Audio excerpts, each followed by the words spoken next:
Hey everyone, ready to take a deep dive into the future. And no, I'm not talking flying cars or robot butlers. Definitely not. We're talking about the future of work.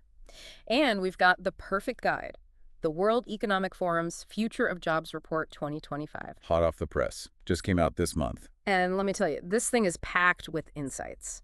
Over 1,000 global employers surveyed, representing over 14 million workers. Across 22 industries. 55 economies. I mean, we're talking a massive global view of where jobs are headed. It really is a comprehensive look. And it doesn't just scratch the surface. This report dives deep into how these huge trends we hear about, technology, climate change, global politics. Even demographics, right? Yep, all those things. They're all going to reshape the job market big time by 2030. Exactly. So forget the crystal ball. This report is like a blueprint, built with hard data, showing us what employers around the world are actually thinking about and planning for. Exactly. So where do we even begin unpacking all of this? Well, the report starts by highlighting 5 major forces that are shaping the future of work. And the biggest one, according to 60% of the employers surveyed, is the broadening of digital access. Okay, broadening digital access. So we're talking more than just everyone having a smartphone, right? Right. It's more about how this digital access is the fuel for all these other trends. The rise of AI, the Internet of Things. That makes sense. So digital access is like the foundation. Exactly, the foundation. And we're seeing things like AI, cloud computing, all that really take off. The report even points out that AI adoption was pretty low back in 2023. Oh, yeah, I remember those days. But now it's accelerating like crazy. Wow. But I imagine it's uneven, right? Like some industries are probably further along than others. For sure. Think about it. Industries like IT and finance are miles ahead of, say, construction or agriculture. That makes sense. So with this digital foundation in place, what's the next big force we need to think about? Well, economic uncertainty. The report actually flags the cost of living crisis as a major concern for employers, even more so than a potential global economic slowdown. Wow, that's interesting. So even if inflation eases up a bit, Yeah, even then, that pressure on businesses and workers isn't going away anytime soon? it's a big worry. I can see why that has to have some pretty major implications for how companies hire and train people. Absolutely. And it's something for everyone listening to think about, too. Oh, yeah, good point. How could this continued economic pressure affect your field? Could it lead to more automation, more emphasis on efficiency, or even a shift in the types of jobs that are in demand? Those are really good questions. Yeah. Definitely something to consider. Okay, so we've talked about digital access and economic uncertainty. What's next? Climate change. Ah, yes, the big one. Can't talk about the future without talking about climate change. Or maybe I should say the melting glacier in the boardroom. Right. Climate change is a major force shaping the future of work, no doubt. And the report found that, interestingly, most businesses are focusing more on mitigation than adaptation right now. So for those who might not be familiar with those terms, could you quickly break down what mitigation and adaptation mean in this context? Sure. Mitigation is essentially about trying to prevent further climate change.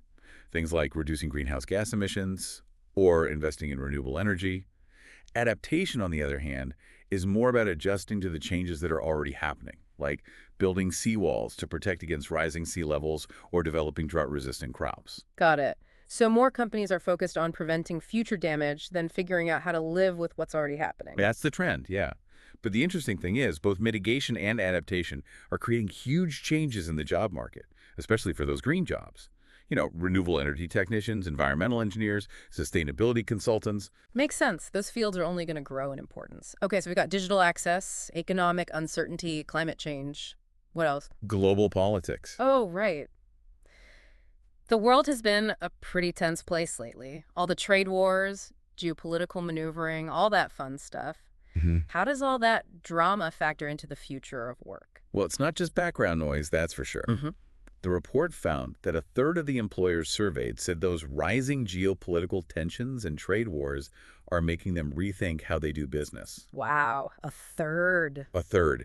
And this is especially a big deal for economies that are really reliant on global trade, like think Singapore or South Korea. Yeah, that makes sense. I mean, it really highlights how interconnected everything is, how things happening on the other side of the world can have a ripple effect on businesses and workers everywhere. It's a lot to think about.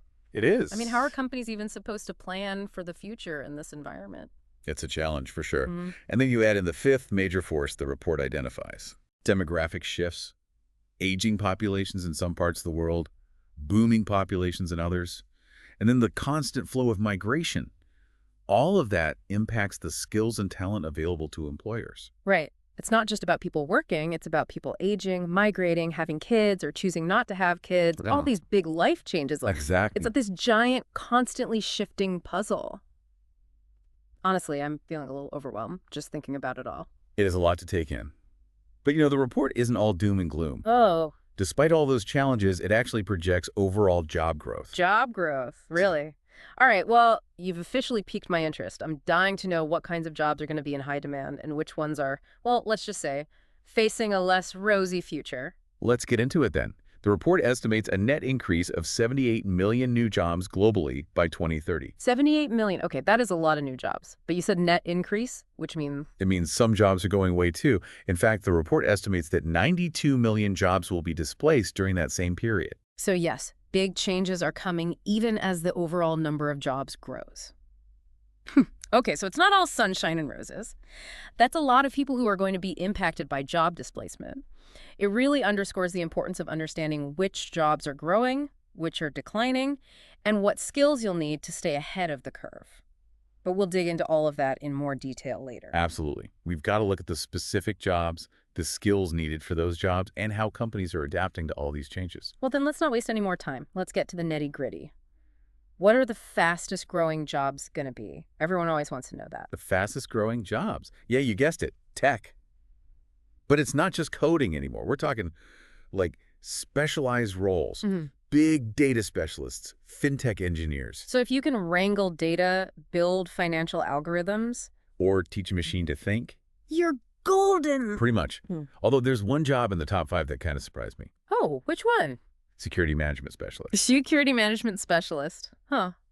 That does seem a little out of place. But then again, with all this geopolitical instability we talked about, Exactly. maybe it's not so surprising after all. Makes sense. With all that uncertainty, businesses and governments are definitely getting more and more concerned about cybersecurity, data breaches, protecting their assets. It's a growing field, that's for sure. A lot of opportunity there. Yeah. It makes you wonder if this is a sign of things to come. Could we see a shift towards more jobs focused on risk management, security, global stability? That's a really good question. It's definitely something to watch. The report also highlights the growth of green jobs, which we talked about earlier. Right. Roles like electric vehicle engineers, renewable energy specialists, environmental consultants, those are all in the top 15 fastest growing occupations. So it's not all doom and gloom for the planet, at least in terms of job creation. These fields offer some hope for a more sustainable future, and hey, they're creating jobs while they're at it. But let's be honest, not everyone can be a data scientist or a solar panel installer. What about those of us who aren't necessarily tech savvy or environmentally inclined? What are the job prospects looking like for, well, the average worker? That's a great question. And while those tech and green jobs are hot right now, the report also breaks down the biggest job creators. Okay. And these aren't necessarily the fastest growing jobs, but they represent large-scale employment opportunities. Got it. So what kind of jobs are we talking about here? Well, first of all, the basics still matter. Farm workers, delivery drivers, construction workers. Yep. Those are all essential roles that are going to continue to employ a huge number of people no matter how much technology advances. Makes sense. People still need to eat, get around, have a roof over their heads. Exactly. And then there's the care economy, which is absolutely booming. A care economy, huh? Nurses, social workers, personal care aides. Mm-hmm. Demand for those roles is only going to increase as populations age. Yeah, it seems like we're always hearing about the need for more nurses and healthcare workers. It's a global trend, and it's not going away anytime soon. And let's not forget about education. Teachers at all levels will continue to be in high demand. So it's not all about robots and algorithms taking over. Yep. Human connection, care, those are still going to be incredibly important, both in terms of the jobs we do and the skills we need to succeed.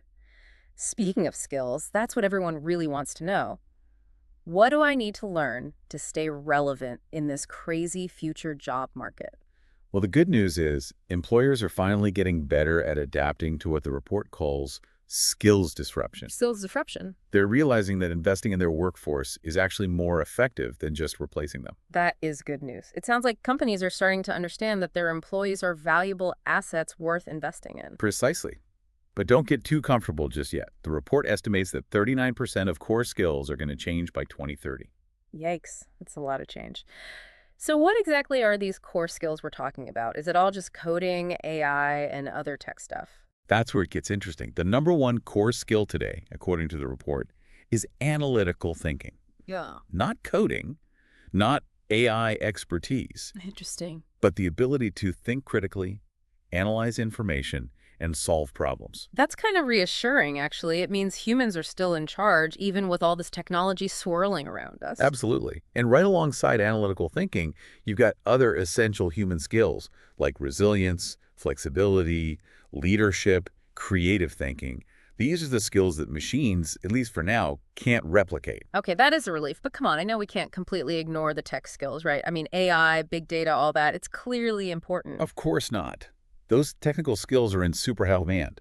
The fastest growing skills, according to the report, are AI and machine learning, big data analytics, and cybersecurity. No surprises there. Right. But what's interesting is that alongside those technical skills, we also see a high demand for creative thinking, resilience, and curiosity. So it's not just about being a technical whiz, but also being adaptable, curious, able to come up with new ideas. Sounds like a pretty well-rounded person to me. That's the key takeaway here. And if we look at the skills needed for growing versus declining jobs, the distinction becomes even more clear. Programming is important, but technological literacy, knowing how to use technology effectively in your work, is even more valuable. That's an important distinction for sure. Knowing how to code is great, but being able to use AI tools or other technologies to enhance your work, regardless of your field, that's going to be essential. Exactly. And here's an intriguing detail from the report. Manual dexterity is actually more in demand for certain growing jobs. Wait, really? I thought robots were taking over all the manual labor jobs. Not so fast. Think about fields like robotics engineering, advanced manufacturing, even solar panel installation. These jobs require a high degree of manual skill, and a lot of times it's combined with technological literacy. So it's not humans versus robots, but humans working alongside robots. Precisely. And that leads us to the next big question. How are companies adapting to all of these changes? Yeah. Because it's one thing to talk about skills, but it's another thing entirely to equip your workforce with them. That's right. The rubber has to meet the road at some point. So how are companies approaching this skills challenge? Are they stepping up, or are workers being left to fend for themselves? Are companies stepping up to the plate when it comes to training, or are they leaving their workers hanging? Well, the report actually shows a pretty big increase in training investment. Oh, that's good. Yeah, 50% of workers got some kind of training in 2025. 50%. Yeah, which is a big jump from previous years. Okay, that's encouraging. Sounds like companies are finally starting to, put their money where their mouth is when it comes to skills development. Right? But 50% still means that half the workforce didn't receive any training, right? Unfortunately, yeah, that's true. And the report estimates that 59 out of every 100 workers are going to need some kind of training by 2030. Wow. Just to keep up with those changing demands of the job market. Yeah. And even more concerning, 11 out of those 100 are unlikely to get it. That's a pretty stark statistic. Yeah. It makes you wonder if we're doing enough to make sure that everyone has access to the training they need to really thrive in this new world of work. Right. So who's footing the bill for all this training? Is it falling on the workers themselves to pay for it? Well, for the most part, companies are picking up the tab. Okay. Government funding plays a role, especially in certain industries. Right. But most of the investment's coming from the employers themselves. Okay, so it sounds like businesses are recognizing that it's in their best interest to invest in their workforce. For sure. They understand that having a skilled and adaptable team is essential for, navigating this rapidly changing landscape. Exactly. And it's not just about training either, right? Right. Attracting and retaining talent is a huge focus for companies these days. Huge. I can imagine. Everyone's talking about the Great Resignation and how hard it is to find and keep good people. It's tough out there. So what are companies doing to address this? Well, the report highlights some really interesting shifts in how companies are thinking about talent. Okay. The biggest change. Employee well-being is now the top priority. Wow. That's a big shift. It is. It seems like for so long, companies focus mainly on productivity and the bottom line, Right. often at the expense of their employees' well-being, frankly. Yeah, it was all about the bottom line. Yeah, But it seems like the tide is turning. it does. Businesses are realizing that burned out employees are not productive employees. Makes sense. Happy workers are good for business. Exactly. It's a simple concept, but it's taken a while to really sink in, I think. It has. So what are companies actually doing to support employee well-being? What are we talking about here? Well, they're offering things like flexible work arrangements, mental health resources, Right. even on-site childcare to support their employees. It's great to see companies taking a more holistic approach, I think, to Yeah. talent management. But of course, we can't forget about skills development. Right. Got to have that. It all ties together. Upskilling, reskilling, those are still crucial, Right. along with things like talent progression. Of course. And, can't forget higher wages. Right. I can't forget the money. Exactly. But it is interesting to see well-being right at the top of that list. It is. Really shows how company thinking has changed. It's a welcome change, that's for sure. It is. Now, we've talked about tech, skills, training, Yeah. even employee well-being. Yep. But there's one more big piece of the puzzle we need to address. AI. The robot in the cubicle. Yeah. Or the elephant in the room. Or both. It feels like AI is, well, it's the thing everyone's talking about. It is. So how does the report address this? Well, the report doesn't shy away from it. Good. It acknowledges that AI is here to stay, Okay. and employers are planning for it. Good. The good news is 77% of employers plan to train their workforce to work alongside AI, not to be replaced by it. Oh, okay, that's good. Yeah. So it's not about replacing humans with machines. Right. It's more about augmenting human capabilities Exactly. with AI. Finding ways for humans and machines to work together effectively, Yeah. leverage the strengths of both. Right. But the report does acknowledge that automation is happening, Of course. and it's going to have an impact on some workers. Yeah. 40% of employers plan to reduce staff where AI can take over certain tasks. It's a double-edged sword, for sure. It is, AI has the potential to create some incredible opportunities, for sure. but it also presents some real challenges Yeah. and potential disruptions. That's the reality of the future of work, Oh, yeah. It's full of promise and uncertainty, Right. and it requires us to be adaptable, resilient, and open to new ways of thinking and working. Well said. So, after this incredible deep dive into the Future of Jobs report, I have to ask, what stands out to you most? What's one key takeaway that our listeners should really be thinking about as they consider their own career path and this whole, future of work thing? For me, it's that emphasis on adaptability and lifelong learning. Yeah, The jobs of the future might not even exist yet, it's true. and the skills that are hot today could be obsolete tomorrow. It's like that old saying, the only constant is change. Exactly. So what can you do to future-proof your career in this crazy, rapidly changing world? Yeah, what can you do? First, embrace a mindset of continuous learning, Mm. right? Don't be afraid to step outside your comfort zone Right. and acquire new skills, even if they seem unrelated to your current job. Good advice. Second, cultivate those essential human skills, I have. like critical thinking, creativity, communication, collaboration. Those are always going to be important. These are the skills that set you apart in a world that's, becoming more and more dominated by automation. And finally, stay curious. Oh, I like that one. Be open to new possibilities, explore different career paths. Who knows what's out there? The future of work may be uncertain, It is. but it's also full of exciting opportunities for those who are willing to adapt and learn. That's the spirit. The future belongs to those who embrace change Love it. and see it as a chance to grow and evolve. Well said. And on that note of optimism and possibility, we'll wrap up this deep dive into the future of work. Thanks for joining us.